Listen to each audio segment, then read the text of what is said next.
Instructions. You will hear a number of different recordings, and you will have to answer questions on what you hear. There will be time for you to read the instructions and questions, and you will have a chance to check your work. All the recordings will be played once only. The test is in 4 sections. Write all of your answers in the listening question booklet. At the end of the real test, you will be given 10 minutes to transfer your answers to an answer sheet. Now turn to Section 1. Now you have some time to look at questions 1 to 5.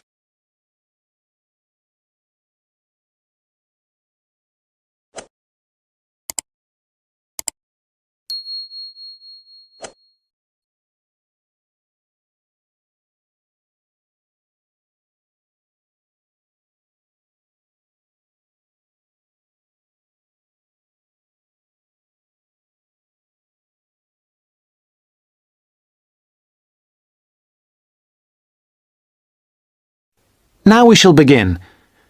You should answer the questions as you listen, because you will not hear the recording a second time. Listen carefully and answer questions 1 to 5. Hi, I wonder if you could help me. I'm starting a course at Glenfield in a few weeks. I was just a bit worried about what facilities there will be and what I'll have to do. I'm especially interested in health and welfare stuff. Certainly.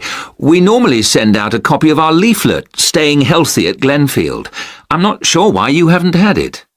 Well, could you answer a few questions for me? Firstly, I'm wondering about how I get a doctor when I arrive.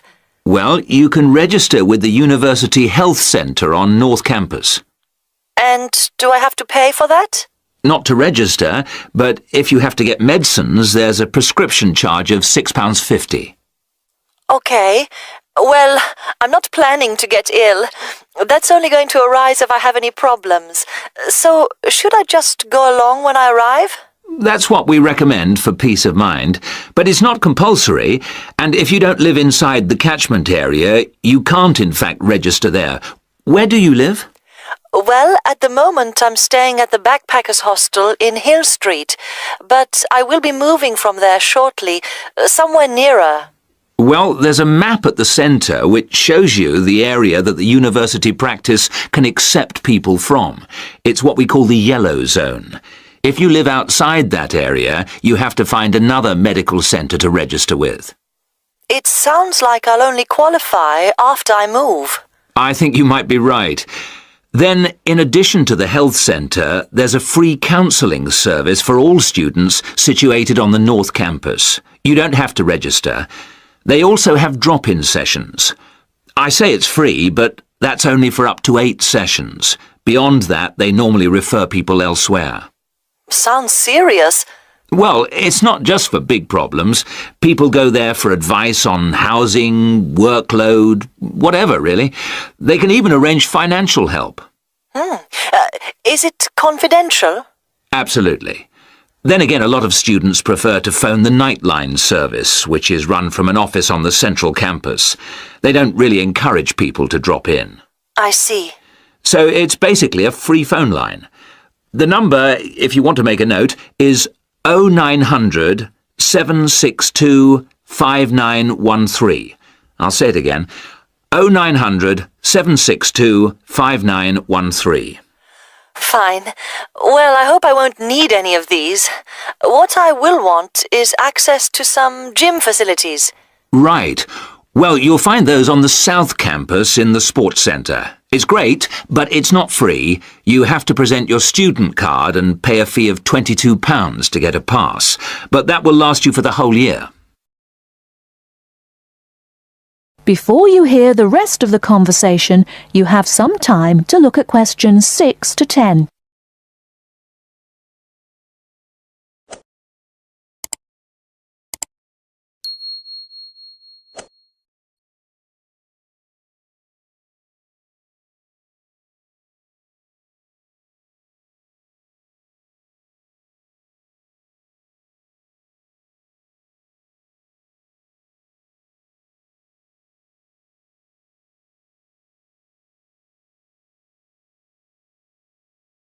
Now listen and answer questions 6 to 10.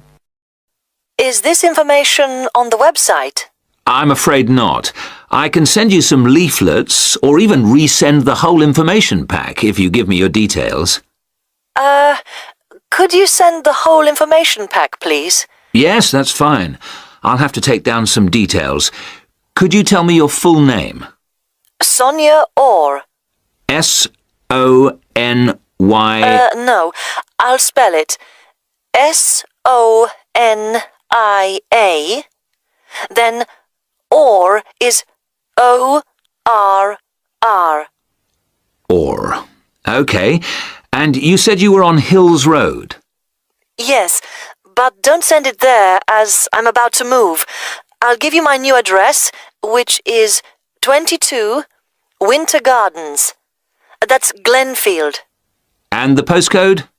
Oh yeah, that's GF23 9BQ. Fine. Now, we're doing a bit of data collection about who uses our services at the moment. Can I just ask a few more questions? Yes, that's fine. Okay. If you're an international student, what country are you from? I'm from Switzerland. And how old are you? I'm 24. And finally, which course are you enrolled on? Right, well, that's a bit complicated, since I'm hoping to switch to economics and history.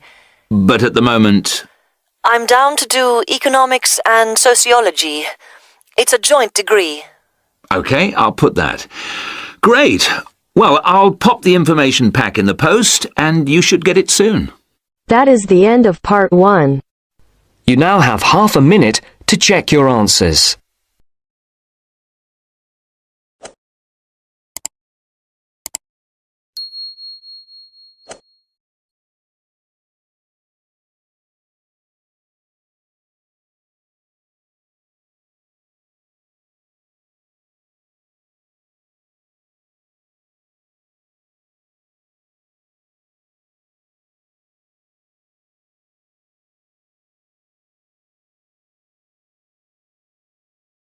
Now turns to part 2.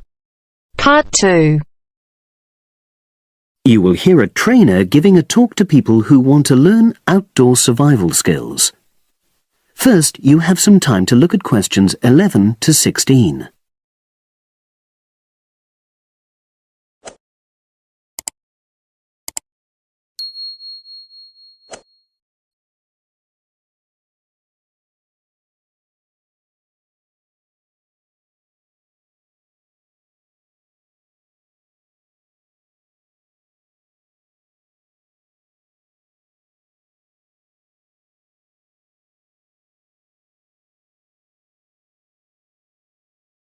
Now listen and answer questions 11 to 16.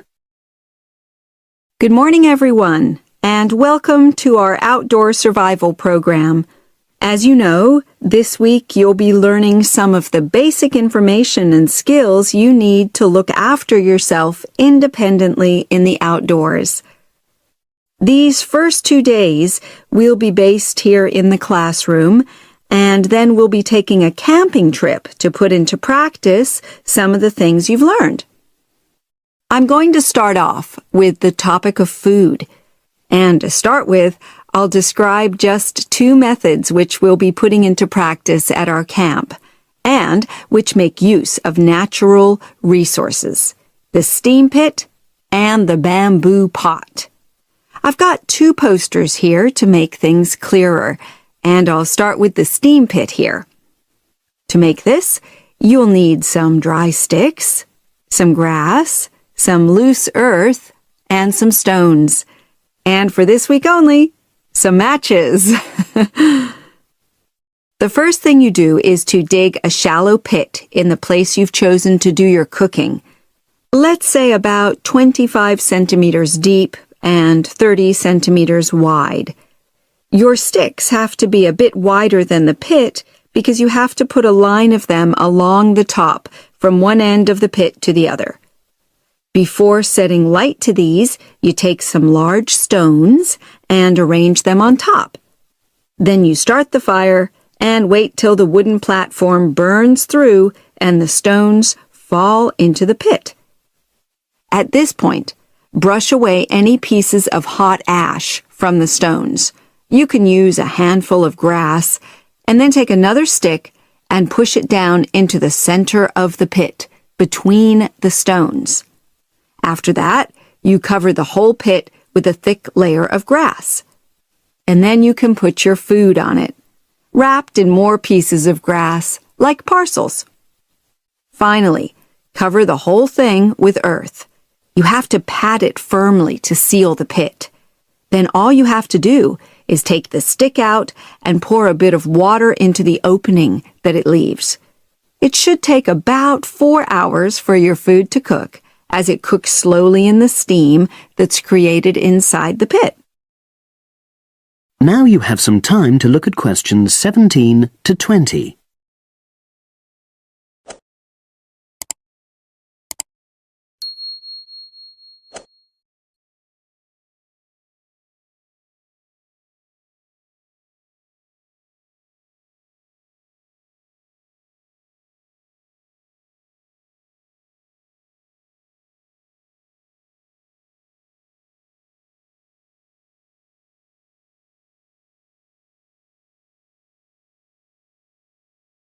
Now listen and answer questions 17 to 20. So, simple but effective. The other method you're going to practice this week is the bamboo oven. Now, the steam pit is ideal in certain conditions because the heat is below ground level. For example, if there's a strong wind and you're afraid a fire might spread. But when it's safe to have an open fire, you can use the bamboo oven method. You get a length of bamboo, which, as you probably know, is hollow and consists of a number of individual sections with a wall in between. You use a sharp stick to make a hole in each of the dividing walls apart from the end one. Then you lean the bamboo over a fire with the top propped up by a forked stick and the bottom sitting on the ground. You pour enough water in the top to fill the bottom section, and then light a fire underneath that section to heat the water. Then you put your food inside the top section, and the steam coming up the bamboo through the holes you made cooks it. I'm going to move on now to food itself and talk about some of the wild plants you might cook. I'm going to begin with fungi. That's mushrooms and toadstools. I'm sure you'll be aware that some of these are edible and they're delicious, but some of them are highly poisonous. Now, whether they're poisonous or not, all fungi that you find in the wild should be cooked before eating, because that helps to destroy any compounds in them that might be mildly toxic. But be aware that any amount of cooking won't make poisonous varieties any safer to eat. Unless you can definitely identify a fungus, you should never eat it. It's not worth the risk. And you need to be really sure, because some fungi that are poisonous are very similar in appearance to certain edible varieties. They can easily be mistaken for each other. So, having said all that, fungi are delicious when they're freshly picked, and although they are only moderately nutritious, they do contain minerals which the body needs. I'll move on now to leafy plants, which are generally... That is the end of part 2. You now have half a minute to check your answers.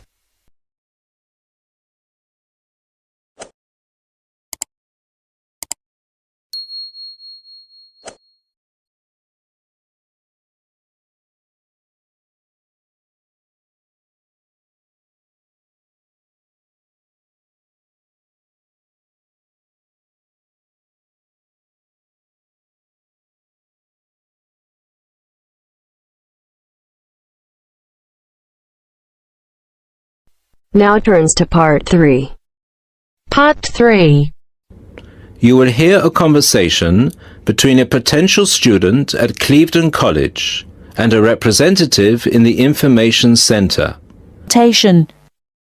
First, you have some time to look at questions 21 to 24.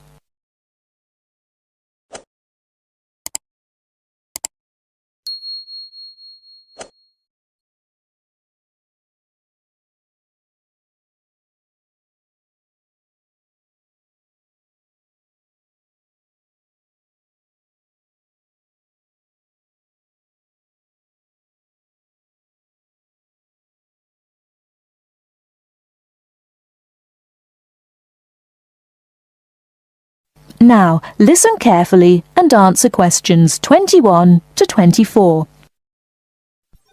Good morning, Clevedon College. Can I help you? Yes, please. I'd like some information about evening courses this term. Okay. Which subjects are you interested in?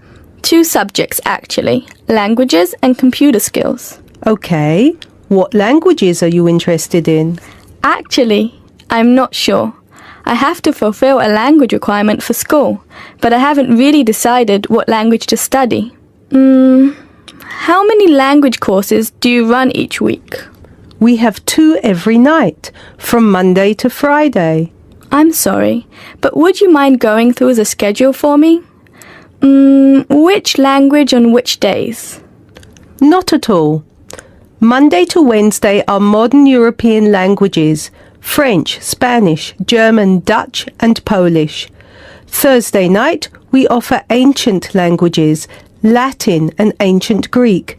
And on Friday we finish off with the Asian languages of Hindi and Bengali. Monday to Wednesday, modern European. Thursday, ancient languages, and Friday, Asian. Can you spell Bengali, please? Yes, it's B-E-N-G-A-L-I. Great. And how much do the courses cost? Each course costs £25 per person per term. But if you want to do 2 language courses, there's a 10% discount, but only if you book for 2 terms. So the 10% discount is if I take 2 courses for 2 terms. Is that right? Right. Before you hear the rest of the talk, you have some time to look at questions 25 to 30.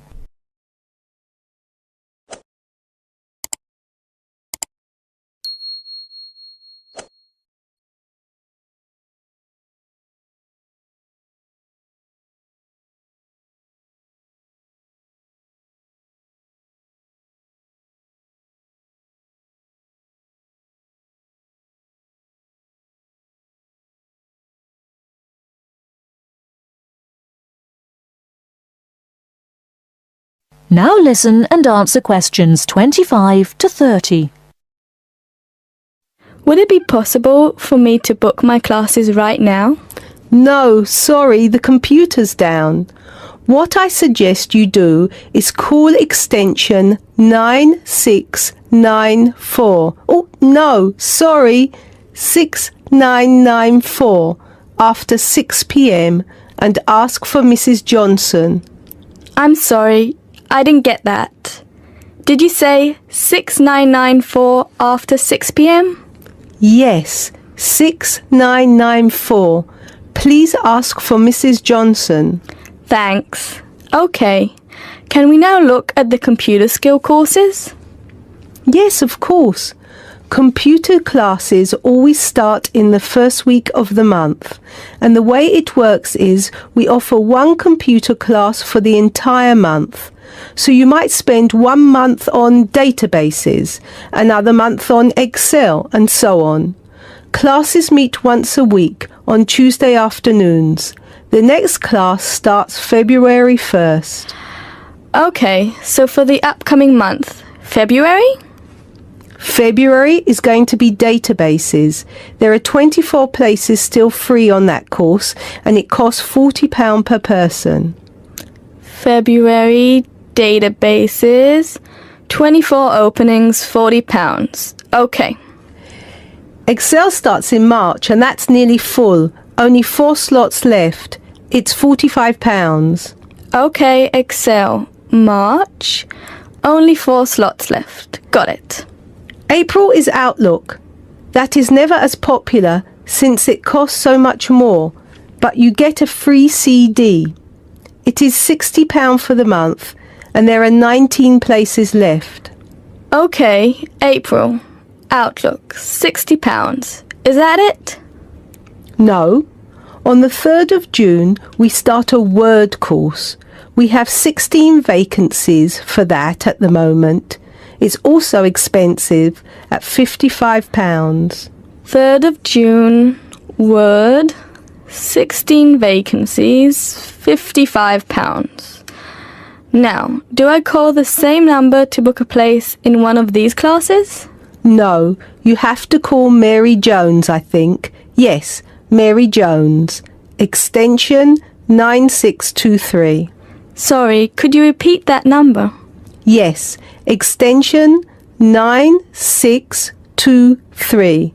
Please call her before 6 p.m. Okay, many thanks for all your help.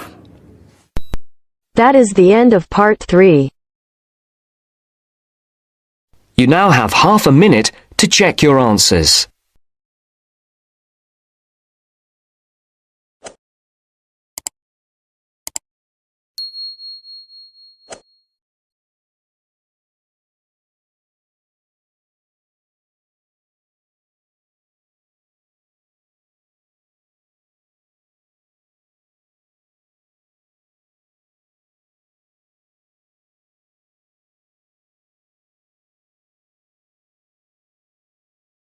Now turns to part 4. Part 4. This is Jane Frost with this morning's edition of Wake Up with Frost. First, you have some time to look at questions 31 to 40.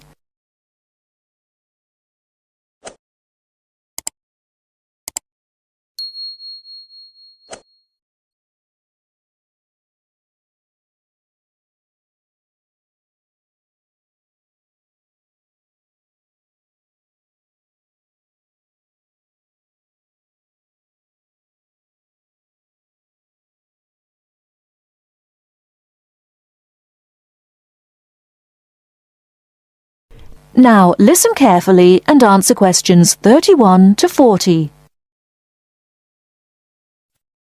Good morning. This is Jane Frost with this morning's edition of Wake Up with Frost. As you all know, for the last week we've been running a survey trying to find out what you, the listeners, think is the greatest invention of the last 200 years. The response has been amazing, double the amount we had last year, so thanks to all of you for taking part.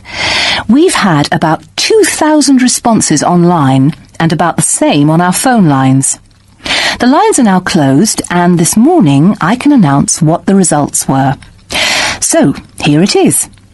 You, the listeners, have chosen as the greatest technological invention of the past 200 years, and let me not forget to mention that 65% of you voted for this, it's the bicycle. Yes, the bicycle, first invented in 1818, and, would you believe it, the first bicycle was made of wood. The second bicycle had iron wheels. I cannot imagine what that must have been like to ride. It would have kept you fit at any rate. But for me, the best thing about the bicycle was what it did for women's rights. Yes, in the 1890s, it was the bicycle that meant women could change their clothing, start wearing trousers or pantaloons as they were known. Before then, women's clothes had been really uncomfortable, and I'd imagine quite difficult to breathe in. So, thanks to the ordinary bicycle, it was not only the man who wore the trousers in a home. Instead, women could now feel far more equal to their male contemporaries. And I'm sure you'll agree, the bicycle is a great way to get regular exercise, and of course, it's much better for the environment. And today, over 1 billion people all over the world ride bicycles, and for some, it's their only means of getting around from A to B.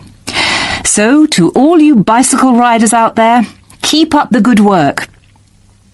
Coming in a close second with 42% is the computer. I found out something interesting about the computer, which is that really, this word first meant someone who did mathematical calculations. Of course, today, with the development of the personal computer, computers are being used for everything from home use to business and even digital photography. I don't know about you, but I can't imagine life without a computer now. I guess closely related to the computer is the internet, and this got 12% of your votes. Maybe, like myself, many of you might think of the internet as being the World Wide Web, but actually the web is only one part of the internet. The internet began as part of the United States military network, but it later began to be used by businesses and academic institutions. Of course, today, the internet has so many uses. We use it for shopping online and entertainment, as well as to find information and send emails. But sadly, there is a darker side to the internet, and some of you have sent me emails about this. Finally, with 5% of your votes, is the radio. We think the radio was invented by Marconi in 1896, and he opened his first radio or wireless factory in the United Kingdom in 1898. In 1906, a man called Reginald Fessenden gave the first radio broadcast from Massachusetts. Ships could hear him at sea, and apparently he played the violin. As yet, listeners, I've spared you from having to listen to my guitar playing. But certainly radio is still important. Let's not forget that it was by radio that the Titanic sent signals to other ships. And with the popularity of TV today, I was secretly pleased so many of you had still placed importance on the radio. So, there you have it, the results of our survey. I think there are still important inventions that were not chosen but deserve a mention. Nuclear power and, of course, communications satellite, something which I am certain will continue to change the face of how we communicate with each other over both long and short distances.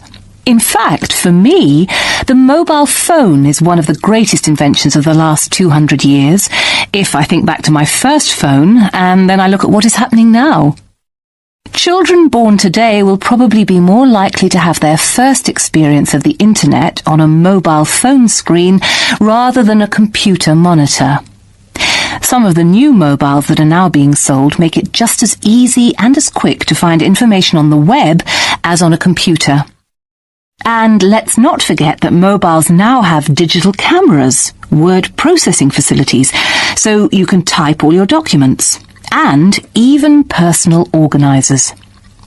I think it's quite possible that the mobile may even replace computers one day. That is the end of part 4. You now have half a minute to check your answers.